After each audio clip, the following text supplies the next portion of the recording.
Votre émission avec le Casino Barrière de Montreux. Provoquez la chance au Casino Barrière de Montreux. 365 jours par an. casinomontreux.ch.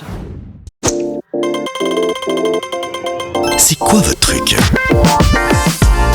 Une tradition festive qui s'installe dans la région du Vuilly à l'approche de Pâques, celle des fontaines pascales. Cette coutume importée d'Allemagne du Sud par la vice-présidente de Vuilly Tourisme il y a maintenant 9 ans continue de charmer les habitants et les visiteurs de toute une région. Plus d'une quarantaine de fontaines sont ornées de couleurs vives et à l'effigie pascale évidemment, ajoutant une touche de gaieté aux rues de toute une région. Pour les découvrir, les intéressés peuvent emprunter un circuit à vélo de 42 km quand même, traversant tout le Vuilly, ou choisir parmi les 4 parcours pédestres offrant des jeux de mots notamment cachés pour les enfants. Les décorations resteront en place jusqu'au 7 avril prochain, permettant à tous de profiter de cette ambiance festive et printanière. À la découverte des fontaines pascales dans le Vuilly, pour nous, ce matin, ça coule de source avec Estelle Robatel, responsable de la manifestation. Bonjour. Bonjour. Bienvenue sur M le Média ce matin, de si bon matin,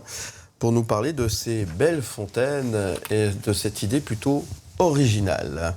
C'est sympa ça, dites donc. Oui, exactement. Ouais. C'est très sympa aussi pour les familles, les randonneurs. C'est vraiment une expérience qui égaye un petit peu notre région dans la saison printanière. Alors, qui c'est qui les décore, ces fameuses fontaines ? Alors, c'est les gens, c'est des écoles, c'est qui ? Il y a un petit peu de tout. Il y a des particuliers qui décorent leurs fontaines, qu'ils ont juste devant leur maison, ou qui ont aussi soumis plusieurs familles ensemble à décorer différentes fontaines. Il y a toutes les associations aussi qui s'y mettent. Et on a les écoles, on a les EMS aussi qui y participent. Donc un large public. Donc c'est devenu une tradition, ça fait un peu moins de 10 ans que ça s'est installé. C'est juste ce que je disais en introduction, ça vient de l'Allemagne du Sud. Tout à fait, oui, exactement. Ouais. Voilà. Et qu'est-ce qui a déclenché tout d'un coup cette envie finalement de proposer, de décorer des fontaines, les fontaines du Vuilly qui plus est ? Alors, on cherchait un petit peu une activité pour le printemps, pour amener une nouveauté, amener de la joie, en fait, dès que le printemps arrive. Et du coup, notre vice-présidente, comme vous l'avez dit, elle a longtemps habité en Allemagne, donc elle connaissait cette tradition de là-bas, et puis c'est elle qui l'a instaurée. Donc, chez nous, en partant avec une fontaine, et puis les années suivantes, ça s'est développé assez rapidement, d'avoir différentes sociétés qui étaient intéressées à développer le concept et à travailler avec nous.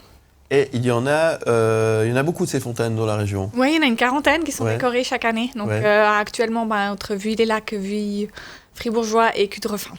Alors c'est aussi l'occasion, si on ne connaît pas bien le Vuilly, de découvrir cette région qui regorge de surprises. Ça c'est aussi important de le rappeler. Et puis, donc c'est pas seulement pour les personnes du Vuilly, c'est ouvert à tout le monde en fait. On peut venir découvrir cette région ou la redécouvrir. Voilà, exactement. Ouais. C'est vraiment ouvert à tout public. Vous pouvez être une famille, un couple, enfin juste aimer vous balader. Et puis comme ça vous permet de découvrir la région et de découvrir une animation un peu particulière qui se trouve pas forcément ailleurs en Suisse aussi, durant les fêtes pascales, quoi. Il se passe beaucoup de choses dans le Vuilly. On a parlé il y a quelques jours notamment de la possibilité d'avoir des vélomoteurs pour parcourir toute une région. Et c'est très actif dans le Vuilly, ça bouge beaucoup. Il y a cette envie de faire découvrir cette belle région. Oui, tout à fait. Toute la région Lac de Morat, on essaie vraiment de la faire découvrir un petit peu plus particulièrement, un petit peu plus un extérieur un peu plus connu en fait de tous les côtés. Et puis justement de proposer différentes activités pour tout public aussi. Donc. Ouais, pour tout public, et ça c'est important de rappeler. Et d'ailleurs à l'approche de Pâques, vous organisez, j'ai pu voir ça aussi, une course aux œufs, c'est ça ? Un roulé des œufs. Un roulé des œufs, voilà, pardon, excusez-moi. Ça c'est une longue tradition au Vuilly, que justement le but c'est vraiment de faire rouler son œuf dur en bas d'une pente sur les hauteurs du Mont Vuilly. Celui qui va le plus loin aura à gagner à la fin de la journée un petit prix.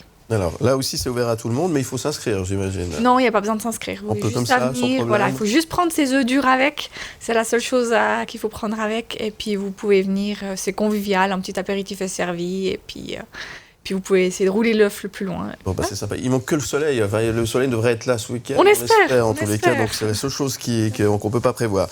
Alors pour revenir à ce parcours des fontaines pascales dans le Vuilly, c'est jusqu'au 7 avril prochain. Là, par contre, vous vous proposez de s'inscrire, parce que vous mettez à disposition des cartes, c'est ça, avec un espèce de C'est une espèce de course d'orientation en quelque sorte. Voilà, en fait, on a différents parcours. Il y a 4 parcours différents d'une longueur entre 2 et 4 km à peu Ouais. près.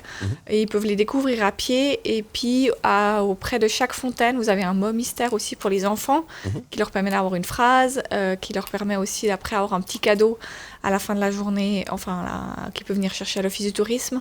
Et non, il n'y a pas besoin de s'inscrire. Donc là, c'est vraiment un événement gratuit. Ils peuvent venir, ils peuvent le parcourir comme ils veulent. La chose pour laquelle il faut s'inscrire, c'est pour les petits trains. On a des sorties en petits trains qui font aussi le tour des fontaines. Oui. Donc le vendredi saint et le samedi de Pâques. Et pour ça, il faut s'inscrire. Parce que Ouais, les et places, puis- elles sont limitées. Ouais, puis faut Et pas bien, tarder, déjà bien c'est- plein. Voilà, faut pas tarder. Effectivement, le Tout à fait. week-end de Pâques arrive à grands pas, donc il faut peut-être vous dépêcher. Alors là, si on est intéressé, il faut aller sur le site internet, j'imagine. Ouais, vous pouvez juste contacter VUI Tourisme, donc à l'Office du tourisme, faut@levui.ch Ouais. ou sinon par téléphone. Et puis on vous inscrit. Eh ben dis donc, ça bouge dans le Vuet et ça, on est très content d'en parler. Il y a des concours entre les fontaines ou pas du tout? Non, Il y on a fait pas de concours. Tout le monde se lâche, on fait un petit peu ce qu'il a envie, Exactement. fait preuve de créativité en quelque sorte. Et l'idée, c'est qu'on passe un bon moment finalement, puis on redécouvre cette région, c'est ça? Tout à fait, exactement. Voilà. ouais. Bah, très bien, en tout cas, merci beaucoup d'être venu nous en parler ce matin, Estelle Robatel. Qu'est-ce qu'on peut vous souhaiter alors, à part une bonne Pâques?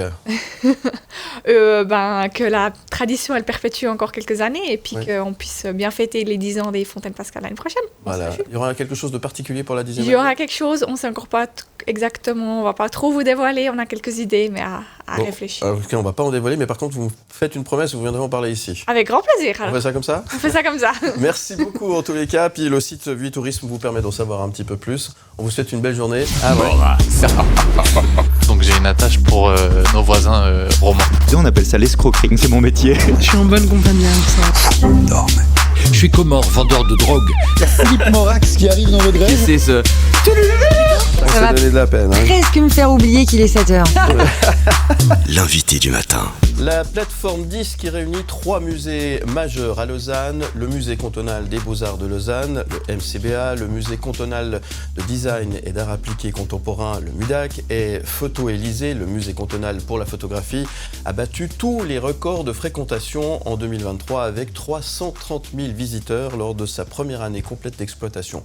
Pour l'année à venir, c'est-à-dire pour 2024, chacun de ces musées prévoit des initiatives captivantes. Le MUDAC abordera les enjeux contemporains, Photo Élysée renouera avec sa célèbre nuit de l'image, tandis que le MCBA explorera le thème de la Méditerranée. Par ailleurs, le Quartier des Arts annonce un programme varié de collaborations et d'événements, notamment le premier festival suisse de littérature pour jeunes adultes, Book Lovers. On va en parler dans un instant. Et j'ai le plaisir de recevoir ce matin le directeur général de Plateforme 10, je vais y arriver, Patrick Guiguer, bonjour. Bonjour. Merci d'être avec nous ce matin. Merci à vous de D'être là. l'invitation. Puis félicitations. Merci. J'imagine qu'on a un directeur général heureux. Oui, alors, quand vous dites on bat les records de fréquentation, par rapport à quoi? Puisque Ah ouais. c'est la première année C'est ça. d'exploitation, donc forcément, Oui. on allait battre ces records. Hein. Ouais. On est très satisfait des 350 à peu près 1000 visites. Pas des visiteurs uniques, hein. Les gens ils ont le droit de revenir plusieurs fois. Si on est bon, d'ailleurs, les gens reviennent plusieurs fois. Donc but. ça, c'est la première chose. Ouais. Donc on n'a pas vraiment de point de comparaison. Ouais. C'est plus que ce qui était peut-être demandé politiquement ou attendu, C'est ça. mais c'est aussi lié à quelques grandes expositions qui ont vraiment attiré un très très large public, qui ont renouvelé les publics aussi, ce qui est le but. Hein, il y avait Chair and You, cette grande exposition au MUDAC sur une collection de chaises de Thierry Barbet-Muller, qui a vraiment très bien fonctionné, et il y a eu l'exposition Immersion au Musée cantonal des Beaux-Arts, qui a attiré à elle seule 120 000 visites. Donc voilà, on a eu quelques grosses locomotives, mais de façon générale, évidemment qu'il y a une satisfaction par rapport à ces chiffres. Ouais. Les locomotives, c'est important où vous êtes placé en plus, hein, évidemment. Malheureusement, Si je peux me permettre. Enfin, heureusement, malheureusement, nous sommes en effet à la gare de Lausanne. Voilà. Alors, il y a aussi l'effet nouveauté aussi, parce que les gens étaient aussi très, très curieux de venir découvrir ce bel endroit. Et il faut le rappeler, c'est un endroit unique. Je crois qu'on ne se rend pas compte de la chance qu'on a à Lausanne d'avoir un endroit comme celui-ci, un quartier des arts magnifique. Alors, l'effet nouveauté, il a clairement joué à partir de juin 2022 pour les 6 premiers mois, la première année, si on veut, avec la découverte du nouveau bâtiment qui abrite Photo-Élysée et le MUDAC. C'est post-pandémie également, donc voilà, il y a des habitudes qui reviennent, et on sait que dans beaucoup de musées, ça a redémarré de façon très importante, hein. Donc ça, c'est quand même, ça joue en notre faveur. Il y a cet intérêt, que ce soit pour les Vaudoises, Vaudois, mais également en dehors des frontières cantonales, pour découvrir ce lieu qui en effet est assez particulier, assez unique en Suisse, peut-être même en Europe, hein, puisque les quartiers des musées existent. Là, c'est plus qu'un quartier des musées, on ose espérer, c'est un quartier des arts. Il y a d'autres activités que les activités muséales, et il y a un dialogue entre ces 3 institutions que sont le musée des Beaux-Arts, le musée pour la photographie, le musée pour le design, puisque on travaille vraiment ensemble. Nous sommes en réalité une institution avec 3 musées, et chaque direction porte à la fois son propre projet et un projet commun.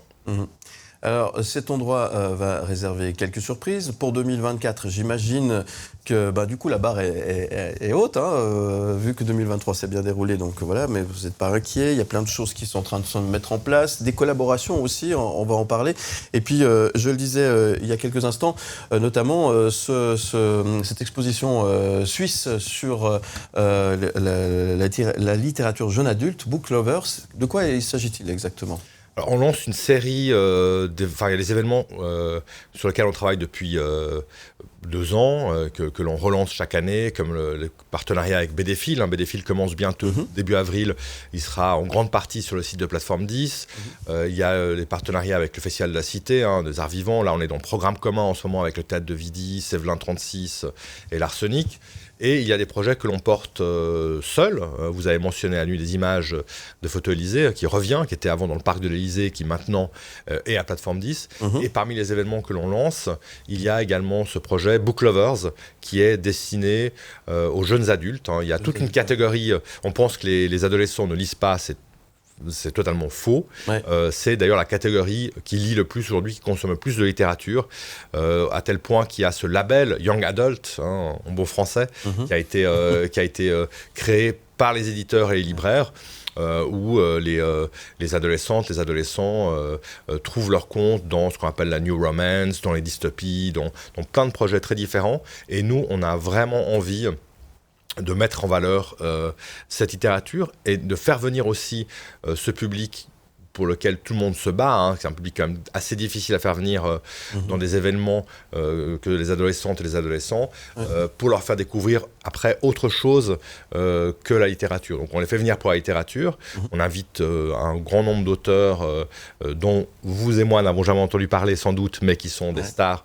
dans ce domaine-là, et ces adolescentes, adolescents vont ensuite dans les musées, amènent leurs amis, amènent leurs parents peut-être, ou pas, puisque les parents peut-être ne sont pas conviés à ce genre de choses. Ouais, mais c'est ça aussi la mission de Plateforme 10, c'est de s'ouvrir à tout le monde, à tous les publics, et à un public qui se rajeunit, qui arrive avec des autres idées aussi. Il faut toujours être à l'affût de tout ce qui se passe en fait, c'est ça votre mission première? Oui, je crois que notre mission, c'est de donner l'opportunité à un vaste public, à la fois des gens, ce qu'on appelle les publics empêchés, des gens qui n'ont pas du tout l'habitude ou qui sont très éloignés de la culture, mais aussi d'autres formes culturelles qui nous intéressent. La musique par exemple, on lance un festival de musique pour clavier et piano, on travaille avec toutes sortes de partenaires. On a travaillé avec le Romandie l'année passée par exemple, on travaille avec la Haute École de musique, et en fait les gens viennent dans les musées parce qu'ils sont intéressés par des projets culturels ou artistiques, ou parce qu'ils ont envie de flâner, de déambuler dans ce quartier, et ensuite on les amène dans les expositions. Donc oui, il faut non pas faire des expositions pour que le maximum de gens puissent venir, mais donner l'opportunité au maximum de gens de pouvoir venir, ce qui n'est pas tout à fait la même chose. Voilà. Accessible au sans maximum. être élitiste, c'est ça Disons que la qualité des projets ne doit pas être impactée par le fait qu'on veut être grand public, mais il faut être très accessible au grand public. Ouais, ça c'est évidemment très important. Vous avez parlé des collaborations, il y aura une collaboration avec ce festival du 9e art, de la bande dessinée, BDFIL. Tiens, si vous aviez Léonore Porchet devant vous ce matin, qu'est-ce que vous lui diriez ? Bonjour, surtout je la connais quand même assez bien. Je lui parlerai des projets pour l'année prochaine, parce que ceux de cette année, ils sont déjà sous cloche, il y a des très belles choses, mais ce partenariat, qui a été lancé il y a plusieurs années, 2022 je crois en tout cas, je serais heureux de la voir et de parler de certains projets, entre autres avec le Théâtre de Vidy aussi. On nous a présenté une illustratrice, dessinatrice du Nord vaudois, vraiment incroyable, et je me réjouis que Bédéphile la fasse découvrir. Léonore Porchet, qui est aussi co-directrice de Bédéphile. C'est pour ça qu'on en parlait ce matin. On ne voulait pas parler politique, évidemment pas. Que diriez-vous à Michael Kinzer, chef du service de la culture de la ville de Lausanne? Que je le croise aussi assez fréquemment. Je lui demanderais si c'était bien le concert de M, parce que moi je ne suis pas allé, mais je sais qu'il y était. C'était une tuerie, apparemment. À Elisabeth Baumschneider, du département fédéral de l'Intérieur et de la Culture, qu'est-ce que vous lui diriez si vous l'aviez en face de vous? Je lui demanderais quelles sont aujourd'hui les grandes lignes du programme culturel à venir, et du soutien de la culture, et je lui demanderais qui sera à la tête de Pro Helvetia peut-être dans 2 ans. J'ai reçu Jean Stouder sur ce plateau la semaine dernière, qui est président de la capitale culturelle 2027 La Chaux-de-Fonds. Qu'est-ce que vous lui diriez? Eh bien, que je trouve que cette initiative, elle est assez audacieuse, et que je me réjouis de voir ce que la Chaux-de-Fonds nous réserve, sachant que c'est un territoire qui me plaît beaucoup. Ouais. C'est une bonne idée, c'est capitale culturelle. Quel regard vous avez sur cette idée? Je suis un peu partagé, parce que à la fois je pense que c'est utile de mettre un coup de projecteur sur certains territoires, comme la Chaux-de-Fonds par exemple, peut-être pour faire venir des gens en dehors de la Suisse romande, en Suisse alémanique, ou dans la périphérie, on va dire, dans les pays limitrophes. Par contre, c'est souvent beaucoup de travail pour un temps assez court. Et ce qui est intéressant, c'est si les retombées sont, on va dire, un peu pérennes, au-delà de l'activité événementielle qui pourrait disparaître par la suite. Donc, si ça crée de l'infrastructure, je pense que c'est intéressant. Une bonne chose, le contre-exemple de Expo 02, quand même, me semble assez, pour moi, qui était à Yverdon à ce moment-là, difficile à dépasser. Tout à fait. Lausanne pourrait être capitale culturelle une fois que sa gare sera finie? Je ne suis pas sûr que Lausanne ou Zurich ou Bâle aient besoin d'être capitale culturelle, parce que ce sont de facto déjà des capitales culturelles. C'est vrai, c'est juste. Et que diriez-vous à Patrick Guigard s'il était en face de vous? Il faut aller se coucher plus tôt. On a le même problème. Ça va donner de la peine. Presque me faire oublier qu'il est 7h. L'invité du matin. Et mon invité ce matin, Patrick Guigard, directeur général de Plateforme 10. Merci d'être avec nous ce matin pour nous parler de Plateforme 10, revenir sur notamment les quelques projets. On a évoqué Bédéphile, on a évoqué le festival de Locarno, le festival de la Cité. Il va se passer plein de choses à Plateforme 10 durant toute l'année. Et puis, il y a pas mal de projets, et je crois que ça vous tenait à cœur ce matin, M. Guigard, de nous parler un petit peu du programme et de ce qui va arriver ces prochains temps. Oui, parce que là, on a évoqué les événements comme le Festival de Locarno, qui revient pour la 3e année à Plateforme 10, pendant une semaine quasiment. Voilà, il y a du film pour tous les publics, dans une ambiance assez festive. Mais évidemment, le cœur de métier, quand même, de Plateforme 10, c'est l'activité muséale. Une partie de cette activité n'est pas visible du grand public, puisque c'est le travail sur les collections, entre autres, puisque les 3 musées ont des grandes collections qui appartiennent au canton de Vaud. Mais il y a évidemment les expositions. Et là, il y a beaucoup d'expositions qui sont en train de se monter, en train de se présenter, et qui se fédèrent, si on veut, ou en tout cas qui s'inscrivent dans une grande saison surréaliste, qui commence maintenant avec Objet du désir, qui est une exposition sur design et surréalisme au MUDAC, et Alchimie, sur une exposition sur l'art verrier surréaliste également au MUDAC. Ça se poursuit dès jeudi 28 mars, donc vernissage à Photo Élysée. Vous êtes toutes et tous conviés autour de Man Ray, géant de la photographie du XXe siècle. Et ça se poursuivra avec le Musée cantonal des Beaux-Arts, le grand jeu, exposition sur les 100 ans du surréalisme, avec une partie contemporaine, une partie plus historique. Donc il y a toute une saison, vraiment des fils rouges qui se tissent dans ces musées autour du surréalisme. Et ça va durer tout l'été. Voilà, et là vous avez toutes les infos évidemment sur le site internet évidemment, et c'est l'occasion de vous rendre à Lausanne et d'aller faire une visite, et vous organisez une visite dans ce quartier des Arts. Et on arrive à la période de Pâques, le phénomène Pâques au musée aussi, l'événement Pâques au musée. Quel est le regard que vous avez sur un événement tel que celui-ci? C'est plutôt de bonne chose, une bonne augure?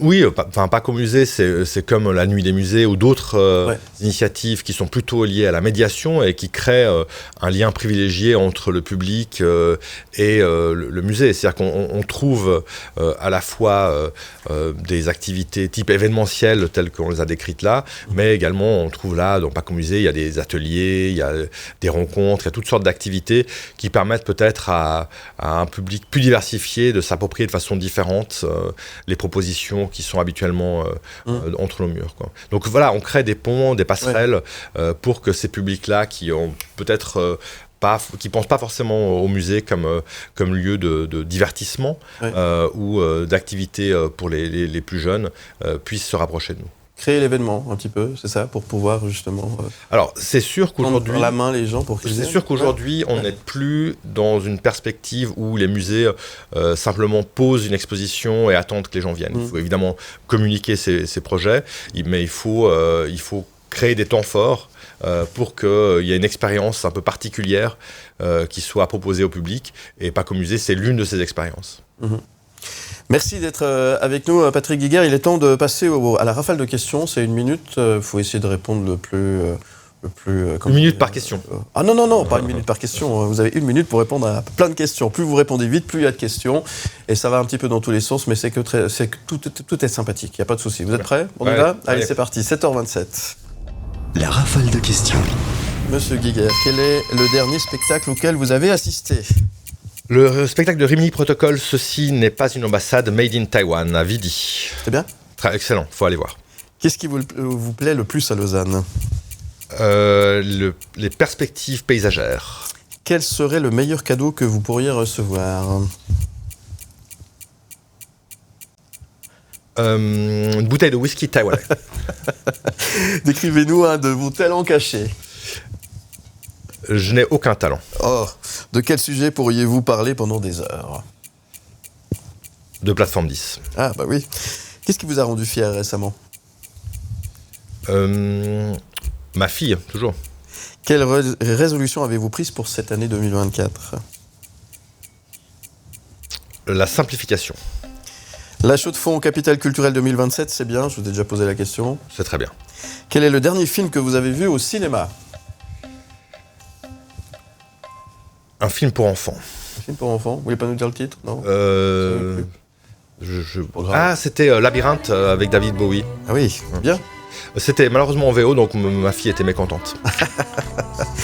Vous avez choisi ce titre en musique, Soap and Skin. Pourquoi? Qu'est-ce que représente cette chanson pour vous?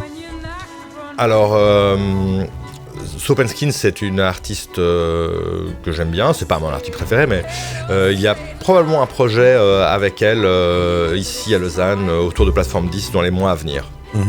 La musique, elle est omniprésente pour vous? Absolument. Ouais. C'est vraiment ligne de basse de l'existence. C'est vrai? Absolument. Et dans votre univers, l'univers muséal et la musique, ça va ensemble? Ça va ensemble. Là, on lance justement ce festival qui s'appelle Interstice, musique pour clavier et piano, qui est inspiré par un projet que j'avais mené à Nantes, qui s'appelle Variation. Et c'est vrai que la musique, dans son spectre très très large, est toujours là. Merci Patrick Guiguer. Merci à vous. Qu'est-ce que je peux vous souhaiter aujourd'hui? D'aller prendre un café, je crois. Alors, on vous offre un café. C'est gentil, merci. Merci d'être venu ce matin. Merci à vous. Merci à Plateforme 10 et à très bientôt sur M le Média et sur Canal+. Très volontiers. Balance ton sport. Balance ton sport spécial ce matin avec Violaine Girard et son husky sacré champion du monde. J'ai noté le nom Noku, hein, c'est juste. Alors, début mars, notre invitée est devenue championne du monde de skiering avec son husky, une race de chien qui a décidé elle a décidé de consacrer sa vie à cette race de chiens. Merci Violaine Girard d'être avec nous. Jeune mariée et championne du monde en même temps, ça fait beaucoup le mois de mars. Ça fait beaucoup, oui. Hein. Et mon anniversaire. Et l'anniversaire en plus. Et le tien aussi, si je me rappelle. Alors bien. moi c'est au mois d'avril. Ah oui, toi c'est au mois de mars. Mars, oui. C'est bientôt 24. alors. Oui. Ah, c'est passé. C'est passé. Alors, bon anniversaire en retard. On a oublié l'anniversaire de Violaine. Pardon, alors, bon anniversaire en retard. Bon, alors, tout ça en même temps. L'anniversaire, le mariage et championne du monde, ça fait beaucoup de choses, quoi. Oui. Et 17 chiens à la maison. Magnifique moment. Oui, bah oui. Et un mari. C'est magnifique. Oui, Violaine Girard, le skiering d'abord, c'est du ski de fond où on est tiré par un chien. C'est avec votre chien Lasco que vous avez, début mars, c'était sacrée championne du monde. Est-ce que vous pouvez nous raconter cette course, ce moment-là? Comment ça s'est passé? Comment vous l'avez vécu? Alors, c'était un peu improbable parce que, en fait, j'avais pas inscrit Lasco et j'ai changé de chien la veille de la course. Et je ne l'avais pas pris parce que c'est un mâle qui est un peu compliqué. Quand les femelles sont en chaleur, il est un peu réactif sur les autres chiens. Donc j'ai beaucoup hésité jusqu'au dernier moment. Comment il l'a pris? Et... Bien. Et puis du coup, en fait, c'était un excellent choix parce que c'est un gros mâle qui a beaucoup de force, qui a beaucoup de vitesse aussi. Donc on est parti dernier au départ. Et déjà le premier jour, on a remonté. C'était magnifique. Il était tellement content de repartir en course. C'est vrai qu'on n'a pas eu beaucoup de courses l'année passée, ni cette année avec le manque de neige. Ouais. Donc il était tellement heureux d'être là que je crois qu'il a tout donné. Et un mot sur cette discipline, le skiering, on ne la connaît pas vraiment. C'est quoi les qualités nécessaires? Est-ce que c'est long, c'est de l'endurance, c'est de la vitesse, de l'intensité? Comment vous la décririez? Alors on a le choix soit en cours en sprint, ce qui était le cas pour cette course, soit en cours en moyenne distance, avec 2 chiens, souvent. Ok. Oui. Et alors, quand il y a un manque de neige comme il y a eu cette année, c'était un peu compliqué. Comment on fait pour s'entraîner alors? Alors c'était très très compliqué, honnêtement il y a eu peu d'entraînement et il a fallu se déplacer assez loin d'où j'habite pour pouvoir trouver des endroits pour entraîner. Après les chiens, c'est un vrai problème, oui. Comme les chiens travaillent tous les jours, le chien était entraîné, mais après c'est vrai que nous au niveau du ski de fond, on doit s'entraîner aussi. Souvent les gens ils imaginent on attache le chien et ça va tout seul, en fait c'est pas du tout le cas. On va en ski de fond mais on va plus vite que si on allait sans le chien, ça veut dire qu'il faut aussi pédaler et ça demande beaucoup de conditions physiques. On peut mettre des roulettes sur les skis, non, ça va? Oui, ça pourrait. Oui. Ça pourrait. Après c'est un peu plus casse-gueule quand même. Et comment on entraîne les chiens? À quoi on les entraîne et comment on fait pour qu'ils deviennent champions du monde? Alors, on les entraîne surtout l'automne, avant la saison d'hiver. Et là, on choisit un petit peu ce qu'on veut faire. Moi, je travaille beaucoup avec des séries et j'alterne la puissance, où là, on travaille avec des engins lourds, soit en vélo, soit avec un kart qui a du poids. Et puis, j'alterne avec le quad, où là, on travaille la vitesse, on laisse courir les chiens le plus vite possible et on retient avec le quad. Noku, par exemple, avec qui vous êtes venu ce matin, comment vous l'avez éduqué et quelles sont ses spécificités à Noku? Alors, Noku, c'est un chien un peu particulier. C'est un jeune chien de 3 ans qui fait partie de mon team course. Mais c'est aussi mon chien de thérapie avec lequel j'interviens auprès de personnes âgées et en institution. Donc, c'est vrai que c'est un petit peu le clown de la meute. C'est le chien un peu passe-partout qu'on peut prendre vraiment partout où on va et qui est vraiment sympa avec les gens. Il est dérangé, hein, moi. Je vais réveiller, pardonnez-moi. Hein. Oui, je crois qu'il est bien ici. Oui, il est bien. Enfin, la sieste, ça va pas mal. Oui, parce qu'on l'a pas vraiment dit, mais en dehors des compétitions, vous proposez des initiations avec vos 17 huskies de Sibérie. Votre entreprise s'appelle Alp Husky. Qu'est-ce qu'on peut venir faire en tant que client avec vos chiens? Quelles sont les différentes activités possibles? Tout ce qui est possible de faire avec un chien. Non, alors effectivement, nous, on est ouvert toute l'année. On vise vraiment un tourisme 4 saisons. Donc, on fait énormément de ce qu'on appelle des caniers randonnées. C'est des marches sportives avec un chien. Et c'est assez sympa parce que normalement, on va promener un chien. Là, c'est le chien qui vous promène. C'est un autre concept. Mais blague à part, c'est une discipline qui est très, très sympa à faire en entreprise, en famille et tout ça. C'est vraiment très, très chouette. Team building. Exactement. C'est vraiment très, très, très sympa. Autrement, on fait du canicart. C'est une discipline d'attelage où on travaille avec des cartes qui font entre 80 et 200 kilos, où on peut aller jusqu'à 3 personnes dessus. Et là, c'est comme mon traîneau, en fait. Les gens ne connaissent pas, mais c'est impressionnant. On met 12 chiens à l'attelage, ce qui est énorme, et on sent vraiment la puissance de ces chiens. Nous, on fait vraiment une expérience avec des chiens de course, plus qu'une promenade avec des chiens de traîneau. Et c'est très impressionnant de voir des chiens qui partent, ils démarrent à 30 km/h. Hein. Alors c'est clair que c'est plus court, mais c'est très intense et on voit vraiment le dynamisme et la force de ces chiens. Et sur votre site, vous dites que votre but, c'est de faire naître des étoiles dans les yeux de vos clients. Est-ce que c'est le cas et c'est quoi le retour que vous avez surtout des gens qui viennent découvrir ces activités? Alors c'est le cas, après moi j'y suis pas pour grand-chose, c'est eux. Mais c'est vrai que le husky, c'est un chien que je qualifie de magique parce qu'il va chercher l'être humain. C'est pas des chiens qui ont vraiment un maître, c'est des chiens qui sont intéressés par tout le monde. Donc ils vont vers l'autre, ils adorent les enfants en plus. Donc une fois qu'on a fini l'activité, c'est extraordinaire. Même avec les personnes en situation de handicap, c'est des chiens qui montent sur les chaises, qui viennent chercher la personne. Ils cherchent vraiment l'interaction avec l'être humain et c'est magique, effectivement. Et pour conclure, qu'est-ce qu'on dit à quelqu'un qui a jamais côtoyé des huskies, même pour 2-3 heures, et qu'est-ce qu'on peut dire pour les inciter à venir vous voir? Venez les découvrir parce que le husky, c'est pas un chien comme les autres. Ouais. Vraiment pas, et il gagne vraiment à être connu, vraiment. Magnifique. Toutou. Oui, tu peux y aller, Philippe. Ils sont gentils, c'est ça. Non, parce que des fois, il y a des gens qui ont peur des chiens. Non, mais c'est important. Bonjour à Philippe. Pas. Voilà, c'est des gentils toutous. Mais il est beau, hein. Il est beau. Alors, quel âge il a Alors, Noku, il a 3 ans. 3 ans, d'accord. Oui. Magnifique. Et avec Noku, vous faites de la médiation animale? Voilà, tout à fait. On intervient en institution, soit en groupe, en psychogériatrie, soit en individuel pour des personnes avec un objectif bien défini par l'institution aussi.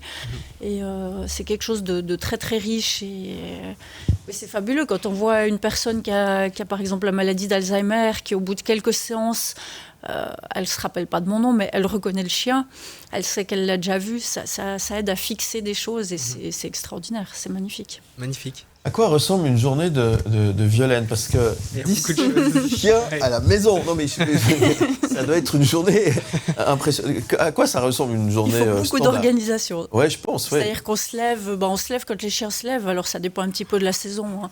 Ouais. En hiver, c'est vers 7h, en été, ça peut être 5h30 le matin. Ouais. Okay. Donc on met les chiens au parc, on les laisse aller faire leurs besoins, souvent ils vont boire. Ouais.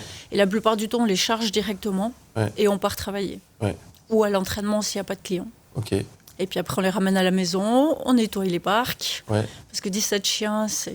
Ah, ils sont dans un parc ou ils vivent à la maison? Ils ont des chenilles. Non, ils vivent à l'extérieur. À l'extérieur. Oui, ils vivent à l'extérieur. L'aspirateur et tout. Oui, ça c'est plus compliqué. Et puis après, voilà, il faut nettoyer les parcs, il faut leur donner à manger, il faut faire un peu la logistique, le matériel.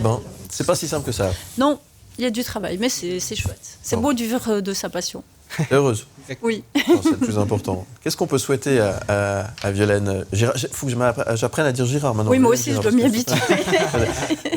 Qu'est-ce qu'on peut souhaiter à Violaine Girard, alors, aujourd'hui? De la neige sur les prochains hivers. Il y en a, ah oui.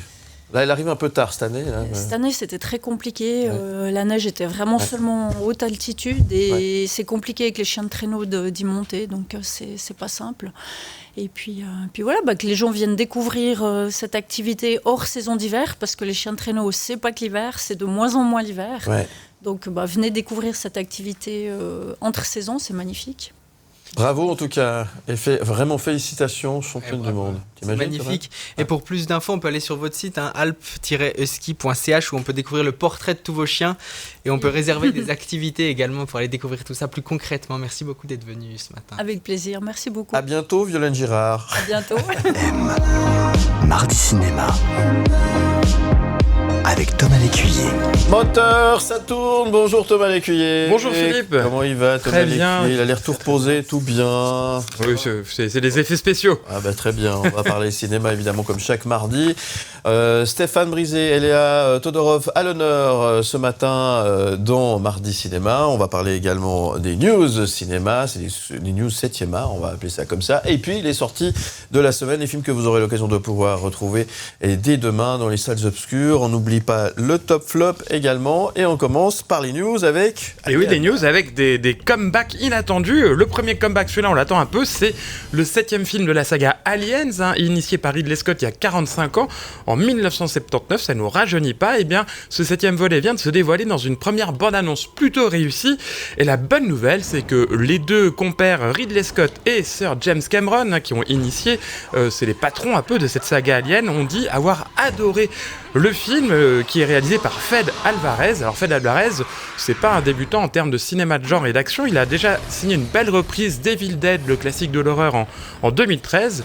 La sortie du film qui raconte, je vous laisse deviner quoi, l'histoire d'un groupe de jeunes gens qui vit dans un vaisseau spatial et qui se retrouvent confrontés à la forme de vie la plus dangereuse de l'univers, est prévu pour le 14 août prochain. Moi je suis très très fan de la saga Alien, donc j'ai hâte surtout en regardant cette première bande-annonce qui vient de sortir. Alors c'est toujours les monstres de Giger ou pas ? Ben, c'est toujours les monstres de Giger, exactement, que vous pouvez toujours aller voir à Gruyère, dans le musée du même nom. D'ailleurs, il faudrait les inviter quand le film sortira pour en reparler. Ouais, ça peut être un truc. Allez, je le note. Allez, soyons fous, on n'a peur de rien, nous, il n'y a pas de souci.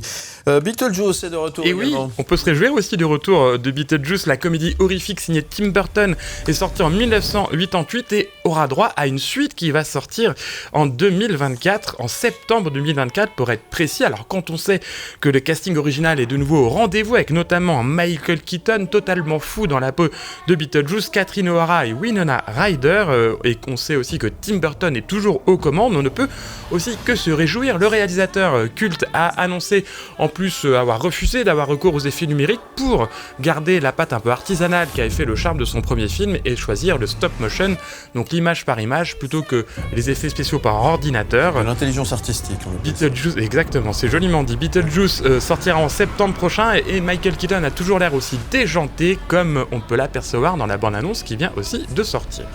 Très bien, donc il faut attendre septembre, c'est ça ? Il faut attendre septembre, exactement. Ça va être long, hein. Allez, on parle de l'histoire sans fin qui n'est pas prête de s'arrêter. Plus c'est long, plus c'est bon. Oui. Mais oui.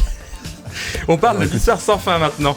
Vous n'allez pas nous dévoiler votre vie privée à pour le coup, hein. Souvenez-vous de ce morceau incroyable de l'histoire sans fin composé par Giorgio Moroder, un tube. Et c'était bien, ça. C'était trop bien. J'ai adoré ce film. La chanson est incroyable.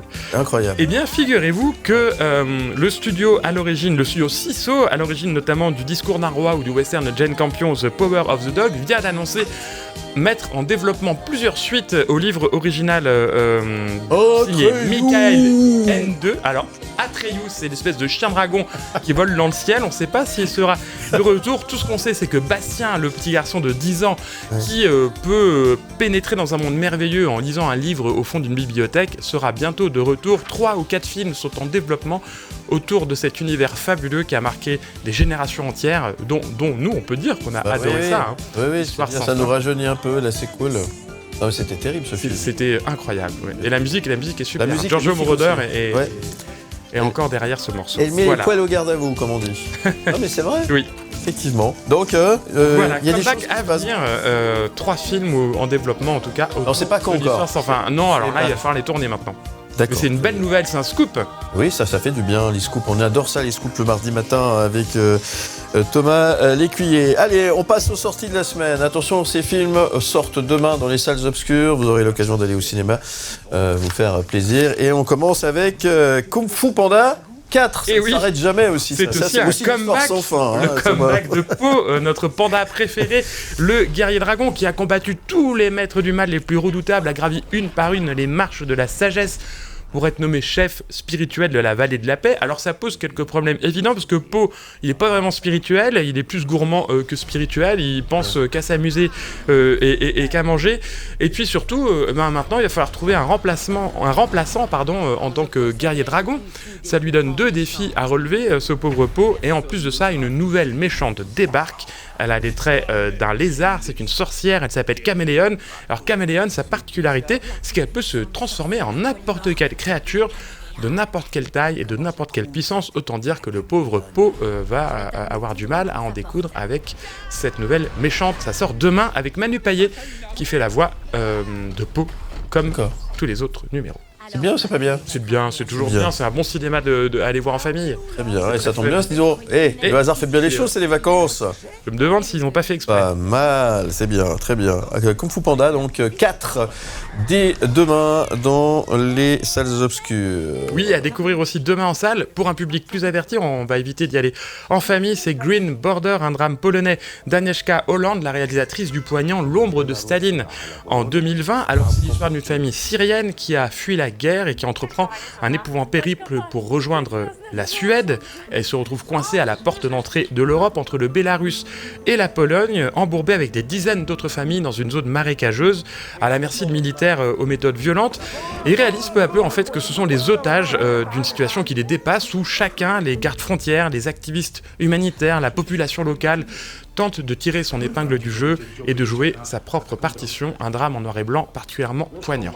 Dès demain aussi, dans les salles obscures, on passe à la rivière maintenant. Oui, place au cinéma engagé et écologique avec 2 films à découvrir sur les écrans dès demain. Le premier, c'est le documentaire français La Rivière de Dominique Marchais, un état des lieux sensible et engagé des catastrophes écologiques qui se jouent en silence sous nos yeux. Entre les Pyrénées et l'océan Atlantique coulent des rivières puissantes qu'on appelle les gaves. Les champs de maïs les assoiffent, les barrages bloquent la circulation des saumons. L'activité humaine bouleverse le cycle de l'eau et la biodiversité de la rivière. Ce documentaire pose le regard sur ce monde fascinant de beauté et de désastre et qui est en train d'agoniser sous nos yeux sans qu'on s'en rende compte. Ouais, à voir aussi, évidemment, en tout cas pour avoir une prise de conscience, hein, ça c'est hyper important. Et puis, la promesse verte... sur le même sujet prise de conscience aussi. Alors sur le sujet de l'écologie aussi, c'est la deuxième fiction du réalisateur Édouard Bergeon qu'on aura le plaisir de recevoir après les vacances. Il a signé juste avant cela Au nom de la terre, sorti en 2019, dans lequel il racontait le suicide de son père paysan au bout du rouleau. Dans La promesse verte, Édouard Bergeon reste un homme en colère contre le système qui exploite jusqu'au bout les hommes et la nature. Il nous raconte l'histoire de Martin. Martin, il est parti enquêter sur les abus des puissants lobbies industriels qui pratiquent l'agriculture intensive d'huile de palme en Indonésie. Alors ça massacre les forêts primaires, ils font l'expropriation d'habitants avec des milices privées, des sabotages. Martin filme tout cela et finit emprisonné et condamné à mort. Sa mère, jouée par Alexandra Lamy, impressionnante dans un rôle dramatique inhabituel, va tenter de tout faire pour le sauver en mobilisant l'opinion, la justice et le gouvernement français. Le film n'est pas inspiré d'une histoire vraie, mais il est pourtant saisissant de vérité et on en parlera donc avec Édouard Bergeon prochainement. Mardi Cinéma avec Thomas Lécuyer. Stéphane Brisé et Léa Todorov à l'honneur aujourd'hui dans Mardi Cinéma. On va les retrouver tout à l'heure en interview, mais avant cela, on passe au top flop qui n'est pas un top flop, qui est un top top. Et on commence avec Une vie. Oui, le nouveau film a un nouveau grand rôle pour Anthony Hopkins. Alors Philippe, on a souvent coutume de dire que les acteurs et les actrices devraient aussi savoir s'arrêter et prendre leur retraite avant de jouer le film de trop. Ouais. Alors on espère qu'Anthony Hopkins, 86 ans, n'est pas prêt de s'arrêter tant qu'il continue d'exceller dans chacun de ses rôles. Le voici dans une composition lumineuse et poignante. Il incarne Nicolas Winton, un banquier britannique devenu bénévole pour aider les réfugiés tchécoslovaques qui fuient l'invasion nazie dans leur pays en 1939 et sont promis à une mort certaine dans les camps de concentration. Alors au péril de sa vie, Nicolas Winton, avec humilité et opiniâtreté, avec un altruisme rare, va organiser des convois vers l'Angleterre et sauver 669 enfants juifs de la mort. Cette histoire vraie, restée méconnue pendant des décennies, est devenue publique lorsqu'une émission britannique en 1988 invite Nicolas à témoigner. Et Philippe, je vous le donne en 1000. Celui-ci ne se doute pas, en direct à la télévision britannique, que l'intégralité du public de l'émission est composée des enfants, désormais adultes, qu'il a sauvés 50 ans plus tôt. Juste le fait de raconter ça, j'ai la gorge qui se serre, c'est un moment très fort. L'histoire est si forte qu'elle suffit évidemment à faire un film magnifique, même si un peu académique.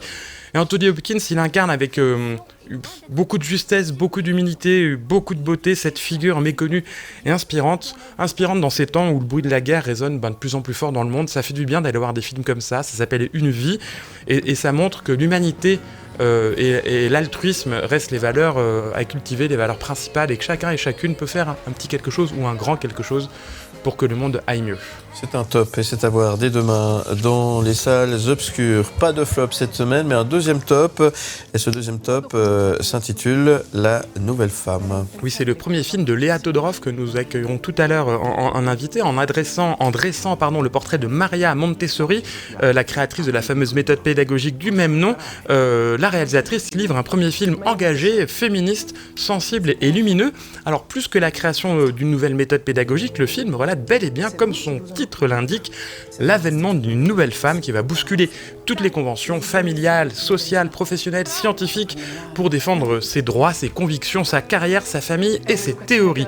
À l'origine, Maria Montessori, elle a développé sa pédagogie pour les enfants qu'on appelait alors déficients, avant de les proposer aussi aux enfants neurotypiques. Alors c'est à mi-chemin entre le biopic et la fiction, et le film s'appuie sur un casting époustouflant, Philippe, avec plus d'une dizaine d'enfants neuroatypiques dont le handicap n'affecte en rien les qualités de jeu, bien au contraire, ce sont des vrais acteurs, des vraies actrices qui jouent cette partition véritable au droit et à la différence. Le film plaide avec justesse pour la fin du validisme et pour la visibilité, l'inclusivité et l'intégration du handicap dans nos sociétés. On y découvre notamment une jeune comédienne atteinte de handicap absolument incroyable, Raphaël Sonneville-Cabi. J'espère qu'on la reverra bien vite sur les écrans parce qu'elle est magnifique à l'écran, et on reparle de ce beau film tout à l'heure. Mardi Cinéma avec Thomas Lécuyer. On va parler cinéma évidemment avec nos invités Stéphane Brisé et Léa Todorov que vous avez eu l'occasion de rencontrer. On va parler d'une nouvelle femme. Oui, Philippe, gros coup de cœur pour ce film qui dresse le portrait de Maria Montessori. J'ai pu rencontrer Léa Todorov lors de son passage aux rencontres 7e art à Lausanne, le festival où elle présentait son film en avant-première. Alors, qu'est-ce qui a poussé Léa Todorov à choisir ce personnage historique pour son premier film, Interview? Bonjour, je suis Léa Todorov et vous êtes sur M le Média. Buongiorno signora. Maria Montessori. Je trouve que c'est une femme qui a un destin assez exceptionnel dans la première moitié du XXe siècle. Moi, je l'ai rencontrée en participant à l'écriture d'un documentaire sur les pédagogies alternatives pendant l'entre-deux-guerres, à une époque où elle est déjà extrêmement connue. On n'imagine même pas à quel point elle avait acquis dans les années 10 déjà une grande notoriété. Et c'était la seule femme parmi tous les pédagogues qu'on étudiait, et donc déjà ça c'était assez intéressant de le remarquer. Mais en plus elle a eu une vie pleine d'aventures, très longue et variée, dont j'ai choisi de raconter une petite partie. Quando ho cominciato i miei studi, era impensabile che una donna facesse medicina. Mon film il est pas tant sur ce qui est devenu connu de la méthode de Montessori, que d'abord sur ce qui en a été les prémices, à savoir un travail avec des enfants neuroatypiques ou porteurs de handicap physique. Et c'est vraiment à ces prémices que j'ai voulu m'intéresser, et ça en regard avec la femme qui était alors Maria Montessori, qui est pas forcément la même femme qu'elle est ensuite devenue, qui était une femme très engagée dans une pensée de son rôle aussi sociale, d'éclaireuse des esprits des autres jeunes femmes qui cherchaient à mobiliser autour de ce qu'on appellerait aujourd'hui une cause féministe. C'est pour l'enfant. Vous prenez des enfants comme ça. Évidemment, j'invente un personnage avec la cocotte parisienne, mais qui, dans son interaction, en tout cas avec Maria, joue un rôle que d'autres femmes ont joué. Maria, elle a été entourée de femmes puissantes qui lui ont clairement donné aussi des outils pour trouver sa place dans le monde, qui l'ont soutenue aussi financièrement, mais aussi publiquement, comme ça, en la faisant exister dans des réseaux. Et c'était aussi pour ça que je tenais à incarner les femmes qui l'ont entourée. Mais j'ai choisi de le faire avec un personnage de fiction parce qu'il me tenait à cœur d'abord d'avoir un point de vue venant de la France, puisque moi je suis française et que je faisais un film sur une grande figure italienne, mais aussi d'avoir le personnage puisque la question centrale du film, c'est aussi celle de la différence, du handicap, qui incarne finalement le regard qu'on a tous sur les enfants qu'on peut appeler différents, à savoir, on ne veut pas les voir. Et mon film, dans le fond, c'est quand même avant tout ça, son objectif, c'est aussi de participer à la transformation des regards sur la différence et de montrer qu'avec des enfants dits différents, on fait un film tout à fait normal. C'est un institut pédagogique ici. Pas un orphelinat. Les idiots restent idiots, ils ne guérissent pas. Apprenez-la alors. Non. Vraiment, en faisant ce film, je voulais recentrer un regard sur eux et sur leurs capacités. Donc, on a vraiment travaillé le jeu, la comédie, avec aussi, par exemple, des personnes sur le spectre autistique qui sont non-verbaux, ce qui les empêchait absolument pas, effectivement, de comprendre totalement les enjeux de ce qu'on était en train de faire. Ou pour la petite Raphaël Somerville-Cabi, qui incarne le rôle principal enfant dans le film et qui a vraiment un troisième rôle très important, d'utiliser son hypersensibilité pour nous faire ressentir les émotions de son personnage. Donc je trouve ça assez... Bon, pour moi, c'était une expérience bouleversante que le travail avec ses enfants. Le film est à voir dès demain dans les cinémas et c'est d'ailleurs un des tops de cette semaine. Oui, La nouvelle femme de Léa Todorov avec notamment Leïla Bekti. Mardi Cinéma avec Thomas Lécuyer. Et on parle cinéma évidemment et rencontre avec Stéphane Brisé avec ce film dont on a parlé la semaine dernière. Ce film s'intitule Hors saison, mon cher Philippe, Thomas. alors Stéphane Brisé nous avait habitués ces derniers temps à des films durs et âpres sur le monde dans l'entreprise, avec notamment Un autre monde, En guerre et La loi du marché, tous les trois avec Vincent Lindon. Et il revient dans un registre différent avec Hors saison, un film doux, poignant et parfaitement romantique avec Guillaume Canet dans le rôle d'un acteur hyper connu, à bout de souffle, qui s'accorde une pause pour faire le point dans un hôtel Thalasson en Bretagne. Là, il va croiser son ancien amour et ça remettra beaucoup de choses en question. Alors c'est poignant, c'est romantique, ça je l'ai déjà dit, mais plus surprenant, c'est souvent drôle. Interview. Stéphane Brisé. Bonjour, je suis Stéphane Brisé et je suis sur M le Média. Les gens ne savent pas que je suis très drôle en fait. Ils pensent que je suis un mec hyper sinistre qui fait des films de conflits sociaux. Et non, mais moi je suis assez... J'aime bien marrer, j'aime bien faire marrer et même j'ai même un côté assez potache. Alors c'est pas un humour potache que je mets dans le film, mais on rit beaucoup. Notamment dans toute la première partie du film où Guillaume Canet qui joue un acteur connu qui vient en Thalasso réparer un peu de sa psyché abîmée. Il est dans un monde, dans un endroit trop grand, trop luxueux, trop toc, et il est confronté à des choses qui sont très légèrement décalées, entre des appareils qui ne fonctionnent pas comme on rêverait qu'ils fonctionnent, un prof de gym qui lui dit des trucs un peu abscons, qui sont pas complètement cons, c'est un peu du Jean-Claude Van Damme, quoi. Jean-Claude Van Damme, il est un peu ridicule dans sa façon de le dire, mais ce qu'il dit n'est pas complètement stupide. Salut. Ça va? Ouais, ça va. Tu fais quoi, toi? Comment ça, qu'est-ce que je fais? Dans la vie? Je suis comédien.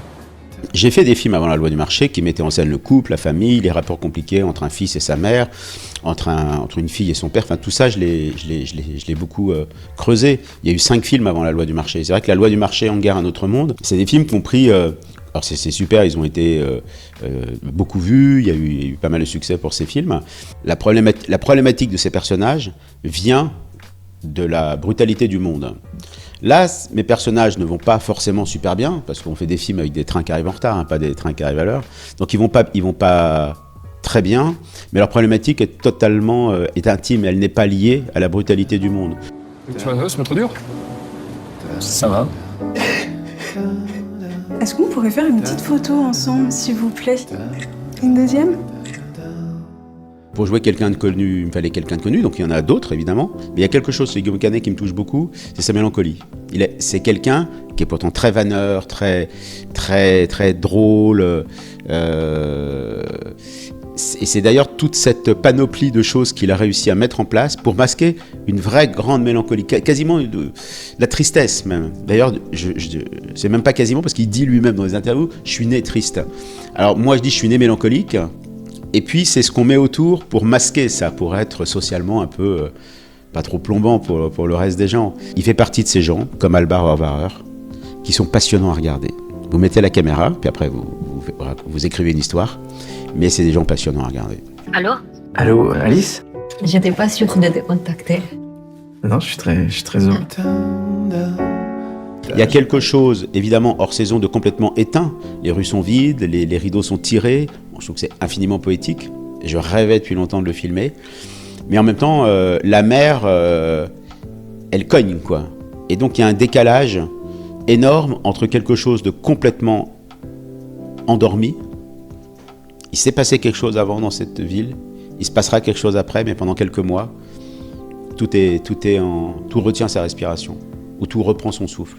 Et à côté de ça, la mer peut être très très brutale. Donc, je pense qu'il y a quelque chose de la représentation de ce qui se passe à l'intérieur d'eux. Il y a quelque chose d'endormi à ce moment-là de leur vie, et en même temps à l'intérieur, ça gronde. Montre-moi. Comment tu t'excuserais? Hors saison de Stéphane Brisé au cinéma, à voir absolument. Merci Thomas Lécuyer pour cette rencontre et cette interview. À voir ou revoir sur mlemedia.ch et sur l'application MyCanal. Musique signée Vincent Delerme. Mais vous avez l'oreille, cher Philippe, c'est effectivement Vincent Delerme. Vincent Delerme. Hors saison. Vincent Delerme qui signe la musique de ce très joli film.